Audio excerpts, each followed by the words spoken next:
marami pong magugulat dito. Alam nyo ba na si PBBM o ang administrasyon na ito ay bibili po ng sandamakmak ng mga missile? Yo, what's up guys? Alam ko, marami po ang magugulat mga sangkay sa ating balita ngayon, sa ating pag-uusapan dahil ito ang na-discover po natin. Ang pamahalaan pala natin ngayon mga sangkay ay bibili ng napakaraming mga missile. At ito po ay nahanap natin ang impormasyon mga sangkay sapagkat hindi po ito lumilitaw sa mga media ng ating bansa. Pero nakita po natin. Anyway, bago tayo magsimula, pakisubscribe po muna yung ating YouTube channel. Makikita nyo po sa baba ng video na to yung subscribe button. Pindutin nyo lamang po yan, tapos i-click nyo yung bell at i-click nyo po yung all. Alright guys. Sa mga nanonood pala ngayon kasi mga sangkay, ito po yung balita na ikinagulat ko po. Tingnan nyo ito mga sangkay. Na-discover po natin yan. Ayon po dito, ito ay bago lang. From International, India expects $200 million missile deal with Philippines this year. Ayon po sa source, mga sangkay. So, nasa $200 million na isa pong missile deal na mukhang bibilhin po ito ng Pilipinas doon sa India. So, anong ibig sabihin nito mga sangkay? Ibig sabihin lamang po, yung pamahalaan natin ngayon, totoo, na ina-upgrade po ng gusto. And for the first time, nangyayari po, na ina-upgrade po ang mga kagamitang pandigma ng Pilipinas. So, parang ang ginagawa po ngayon ni PBBM, parang unang panahon po ng tatay niya. Ina-upgrade kasi, alam nyo, to be honest, mga sangkay, simula po nung nawala si Ferdinand E. Marcos, yung tatay ni Pangulong Bongbong Marcos, wala na pong nangyari sa Armed Forces of the Philippines. Mahina po talaga. Nakaraang, ipakita ko lang sa inyo, nakaraang mga buwan o isang taon nang nakakalipas, ang Pilipinas ay bumili. Ewan ko kung alam nyo to mga sangkay. Bumili po ang Pilipinas ng tinatawag na supersonic missile. Sa India, ito po yan. Isa po sa mga advanced at mabilis na missile from India. The Armed Forces of the Philippines is poised for a significant leap in its defense capabilities, marking a momentous occasion in the nation's security landscape. National Security Council. Ayan, mga sanggay ang balita noon. Ito pong BrahMos missile, ito po ay tinatawag na supersonic missile. Kasing bilis po ito mga sangkay ng tunog. No? Speed of sound. Ganun po siya kabilis mga sangkay. At ngayon, isa sa mga advanced missile na binili po nila PBBM. Kaya nga mga sangkay, alam nyo, nagtataka ako kasi ayon po sa report, walang pera daw hindi po ganun kalaki ang pera mga sangkay o hindi sapat ang pera ng Pilipinas para makabili ng mga kagamitang pandigma. Pero magugulat ka mga sangkay.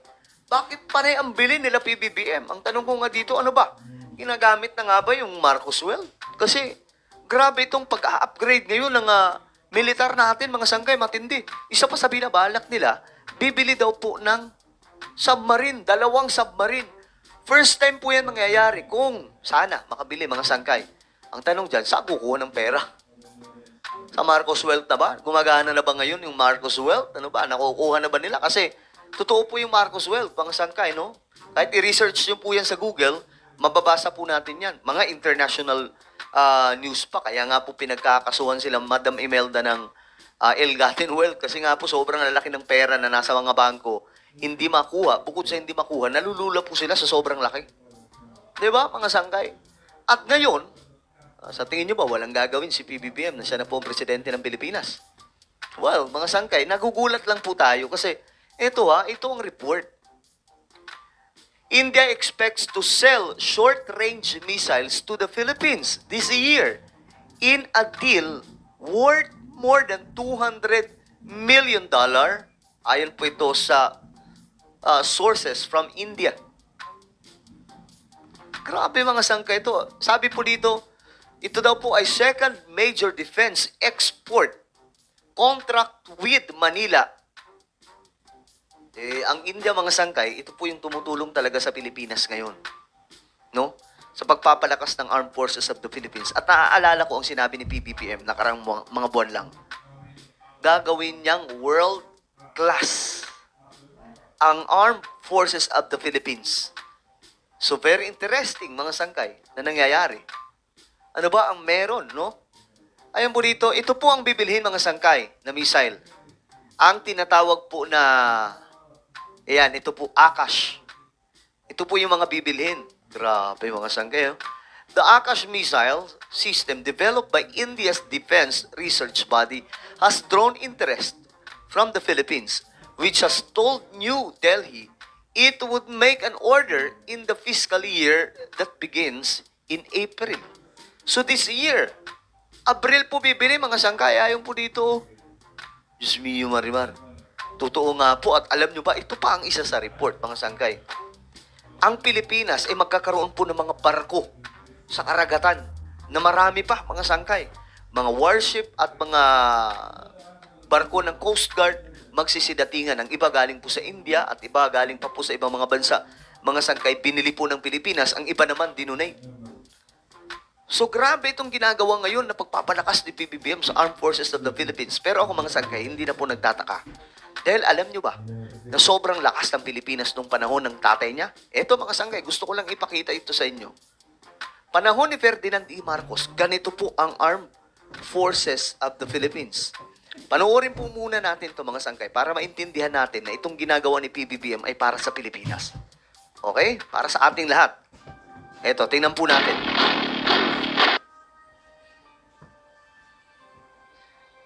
Yan, nakikita nyo si Ferdinand E. Marcos po yan mga sangkay.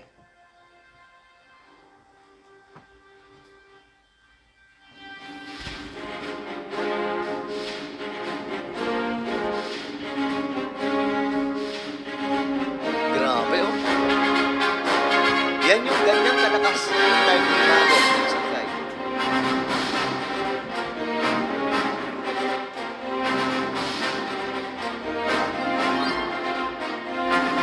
At that time, hindi po tayo binubuli dahil sobrang lakas po natin. Hindi tayo kaya ng China. O ayan, mga sangkay. Panahon ni Marcos, ganyan po. Matitindi yung mga pandigma natin. Kaya hindi ako nagtataka mga sangkay sa ginagawa ngayon ni PBBM. Malamang ginagaya po niya yung kanyang tatay mga sangkay na pagpapalakas po ng Armed Forces of the Philippines.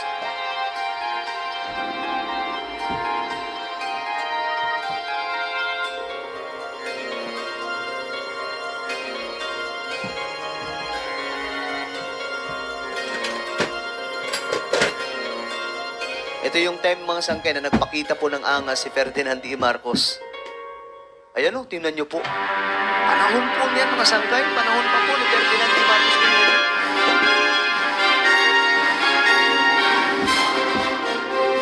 Grabe mga panting na yan. Tingnan nyo yan. Nakakakilabot panuorin, no? Nakakapanghinayang lang kasi ganyan pala kalakas noon ng Armed Forces of the Philippines.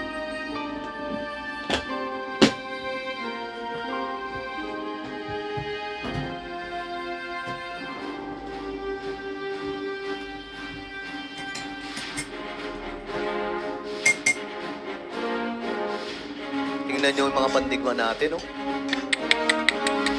Grabe, grabe. Kaya ito po yung ginagayahan ngayon ni PBBM, mga sangkay. Yung tatay niya. Pinapalakas niya ngayon yung pwersa ng Pilipinas.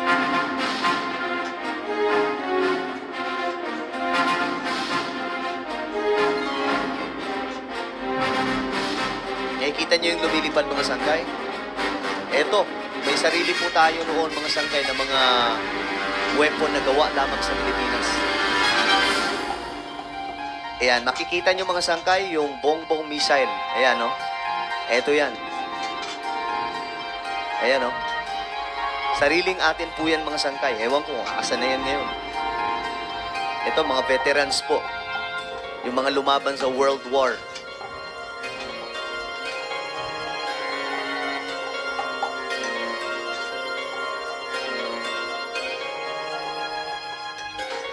Grabe, no?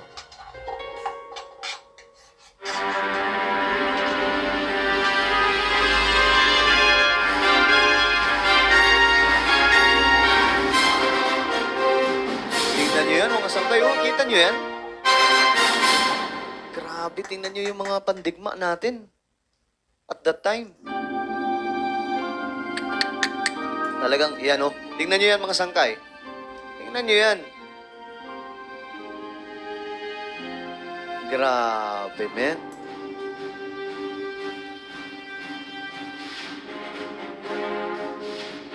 So ito po ngayon ang ginagawa din ni PBBM. Pinapalakas po yung Armed Forces of the Philippines.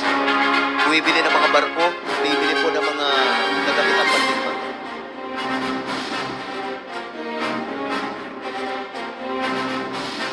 Grabe. Kaya hindi tayo madali-dali noon eh.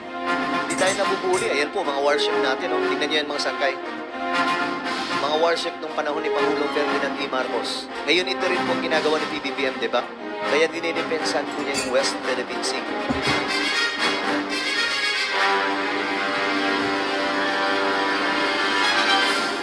Grabe. Nakakakilabot tingnan mga sangkay.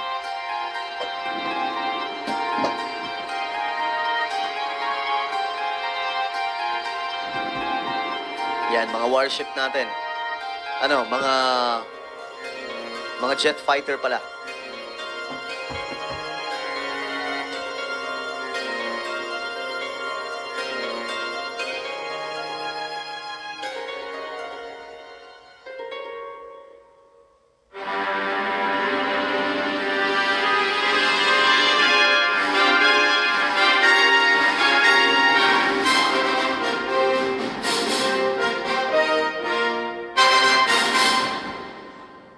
Sipin nyo yan, mga sangkay, kung gaano katindi yung puwersa ng Pilipinas noon.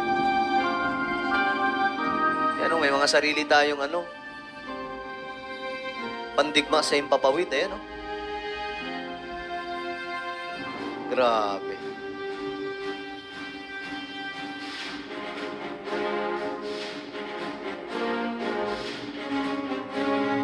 Yan, kita nyo yan, mga sangkay? Bihira. Ganyan po ang Pilipinas noon, panahon po ni Ferdinand E. Marcos. So ngayon, mga sangkay,